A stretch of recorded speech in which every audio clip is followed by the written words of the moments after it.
प्यारे बच्चों, आज हम इस वीडियो में बात करेंगे हरियाणा एमबीबीएस बीडीएस एडमिशन के मॉपअप राउंड की। जो इसका नोटिफिकेशन कभी भी आ सकता है, हो सकता है कि आज शाम तक भी नोटिफिकेशन आ जाए या हो सकता है कि कल इसका नोटिफिकेशन आ जाए। कुछ ऐसे स्टेट हैं जिनका नोटिफिकेशन ऑलरेडी रिलीज हो गया है। उसमें राजस्थान है, उसमें आपका हिमाचल प्रदेश है, उसमें आपका महाराष्ट्र है। बहुत सारे स्टेट हैं जिसका, और ऑल इंडिया का आपको पता ही है कि ऑलरेडी रजिस्ट्रेशन हो गया है और प्रोविजनल रिजल्ट 6 दिसंबर को आ जाएगा।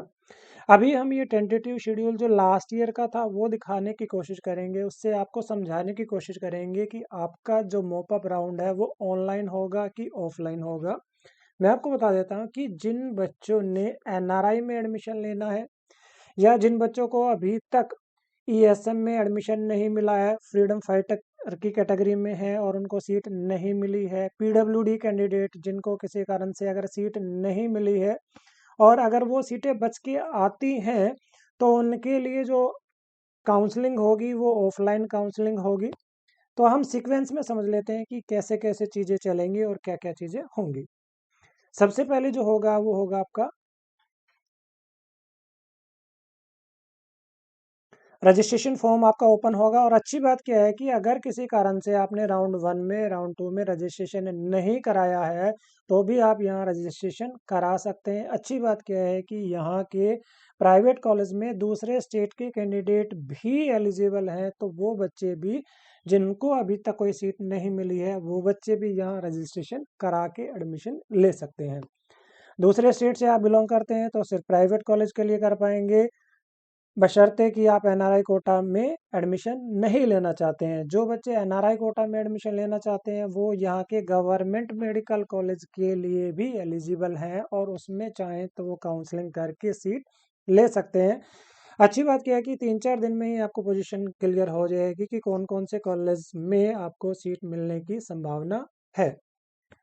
अगर हम बात करें एनआरआई की अभी 8 सीटें वेकेंट है। सबसे जो पहली सीट है वो पीजीआई एमएस रोहतक में एक सीट अभी भी वेकेंट है। कल्पना चावला में एक सीट वेकेंट है।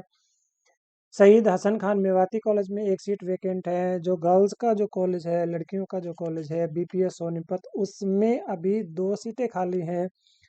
इस साल जो नया कॉलेज शुरू हुआ है कल्पना चावला में एक सीट खाली है। इस साल जो नया कॉलेज स्टार्ट हुआ है अटल बिहारी वाजपेयी कॉलेज, वो भी ठीक है। अगर आपको कोई अच्छा कॉलेज नहीं मिल रहा है तो उसको भी एज ए ऑप्शन ले सकते हैं। गवर्नमेंट कॉलेज में आपको सीखने को बहुत कुछ मिल सकता है। हॉस्पिटल में लोड फ्लो काफ़ी अच्छा रहता है। तो अगर आप इन्वेस्ट करना चाहते हैं, $1,25,000 आप इन्वेस्ट करना चाहते हैं, तो मैं आपको रिकमेंड यही करूंगा, एनआरआई के डॉक्यूमेंट अगर आपके पास हैं तो आपको एनआरआई में गवर्नमेंट सीट ले लेनी चाहिए। और जैसे हमने बताया कि सबसे पहले इसका रजिस्ट्रेशन फॉर्म ओपन होगा, आपने वहाँ रजिस्ट्रेशन कराना है। जो बच्चों का रजिस्ट्रेशन यहाँ होगा, अगर राउंड 1 में आपको सीट नहीं मिली है, राउंड 2 में आपको सीट नहीं मिली है, तो वो बच्चे यहाँ पार्टिसिपेट कर पाएंगे। अगर आपने पहले से रजिस्ट्रेशन नहीं कराया है तो भी आप यहाँ रजिस्ट्रेशन करा के यहाँ की काउंसलिंग में पार्टिसिपेट कर सकते हैं। उसके बाद क्या होगा कि सबसे पहले आपने रजिस्ट्रेशन कराना है, उसके बाद आपने सिक्योरिटी अमाउंट डिपॉजिट कराना है। अगर आपका सिक्योरिटी पहले से डिपॉजिट है, अगर आपने सीट नहीं मिली है आपको, उस केस में आपको दोबारा से सिक्योरिटी देने की ज़रूरत नहीं है। सिक्योरिटी अमाउंट की अगर मैं बात करता हूँ तो हरियाणा में जो सिक्योरिटी का अमाउंट है, अगर आप रिजर्व कैटेगरी से आते हैं, सिर्फ गवर्नमेंट कॉलेज को टारगेट करते हैं तो 5,000 रहेगा। अगर रिजर्व कैटेगरी से नहीं है, ओपन कैटेगरी से हैं और सिर्फ गवर्नमेंट कॉलेज या एक सेमी गवर्नमेंट कॉलेज को टारगेट करते हैं तो आपकी फीस रहेगी मात्र 10,000 रुपये।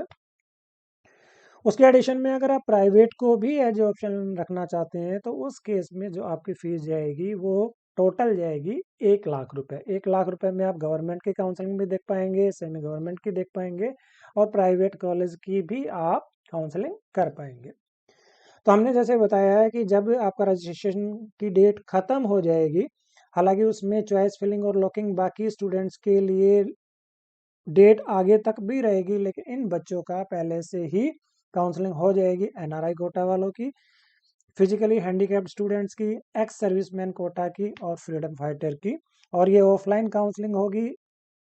अभी तक जो काउंसलिंग में रिपोर्टिंग हुई है वो गुरुग्राम में हुई है, तो उसका नोटिफिकेशन आपको आ जाएगा कि इस बार जो मॉपअप राउंड में ऑफलाइन काउंसलिंग वो गुरुग्राम में होगी या रोहतक में होगी।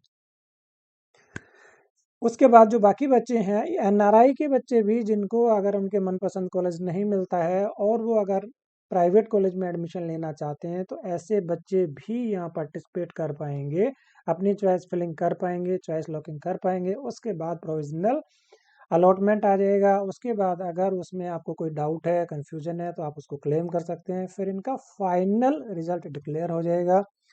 जब आपका फाइनल रिजल्ट डिक्लेयर हो जाएगा तो आपने प्रोविजनल लेटर, उनकी जो फीस है वो देने के बाद प्रोविजनल लेटर, आप अलॉटमेंट जो लेटर है उसको डाउनलोड करेंगे।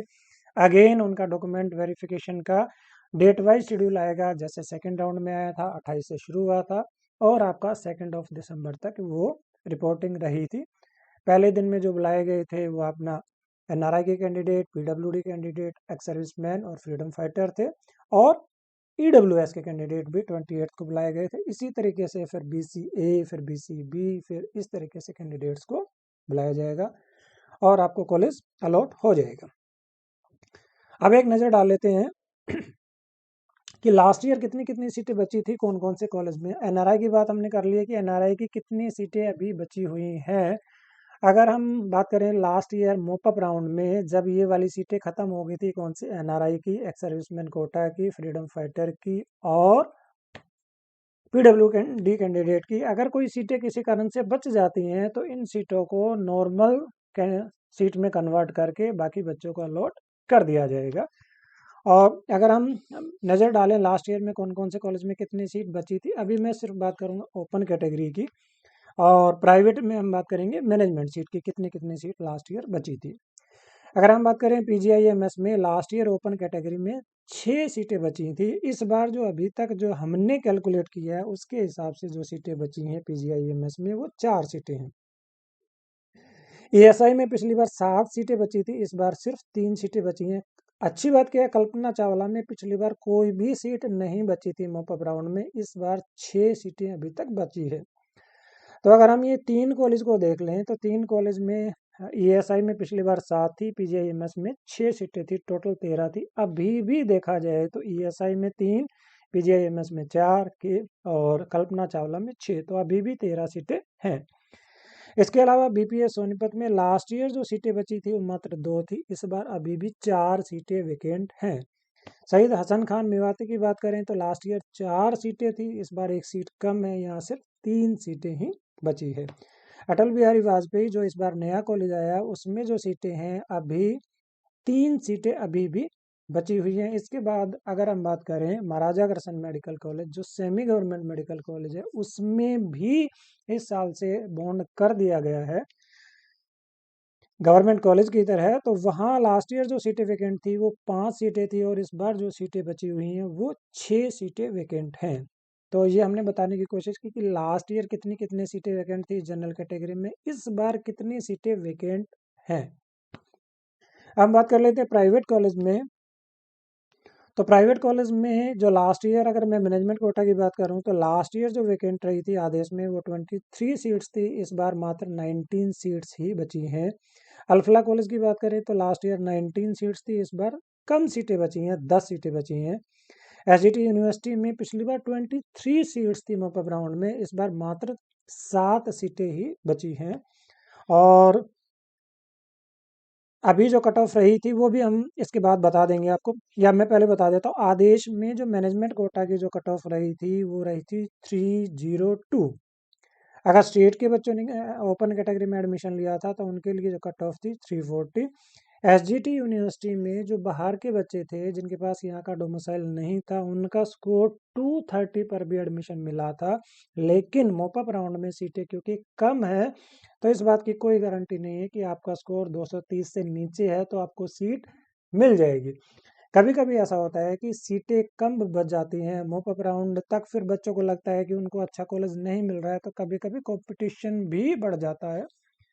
तो बीइंग ए काउंसलर हम हमेशा सजेस्ट करते हैं कि अपने चांसेस को बढ़ाने के लिए आपको कम से कम 2 या 3 स्टेट में रजिस्ट्रेशन करा लेना चाहिए जहाँ के कॉलेज आपको पसंद हो। जो कॉलेज आपके बजट में आते हो, जहाँ आप एडमिशन ले सकते हो। जैसे कुछ बच्चे अगर हिमाचल में चाहें तो हिमाचल में रजिस्ट्रेशन करा सकते हैं, अभी यूपी का रजिस्ट्रेशन ओपन होना है वहाँ करा सकते हैं। इसके अलावा आपका उत्तराखंड का रजिस्ट्रेशन अभी आना है, वहाँ करवा सकते हैं। राजस्थान का रजिस्ट्रेशन शुरू हुआ है, वहाँ आप करा सकते हैं, अगर आप अपने चांसेस इंक्रीज करना चाहते हैं तो। इसके बाद अगर हम एनसी मेडिकल कॉलेज की बात करें तो लास्ट ईयर में 27 सीट्स खाली थी, इस बार मात्र 7 सीटें ही बची हैं, और इसकी जो कट ऑफ रही थी इस बार अभी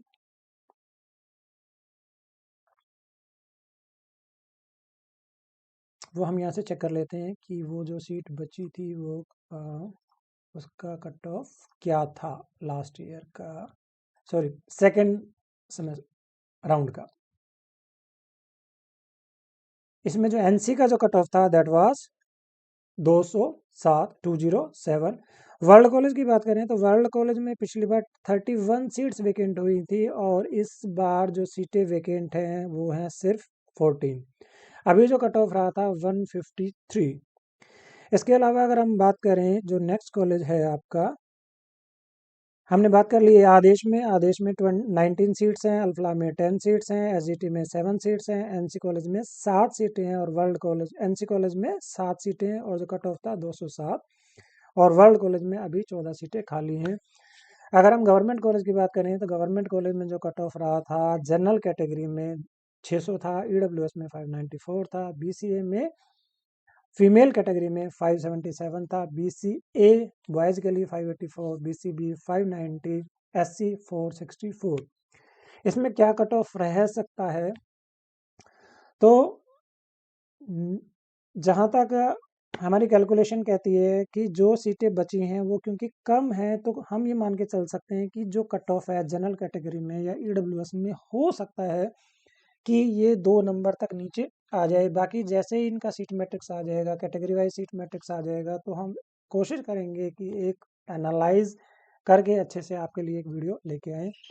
तो इसी के साथ इस वीडियो को हम यहाँ एंड करते हैं। हम उम्मीद करते हैं कि आपको ऑल इंडिया से या स्टेट से अच्छा कॉलेज मिल जाएगा। Thank you so much.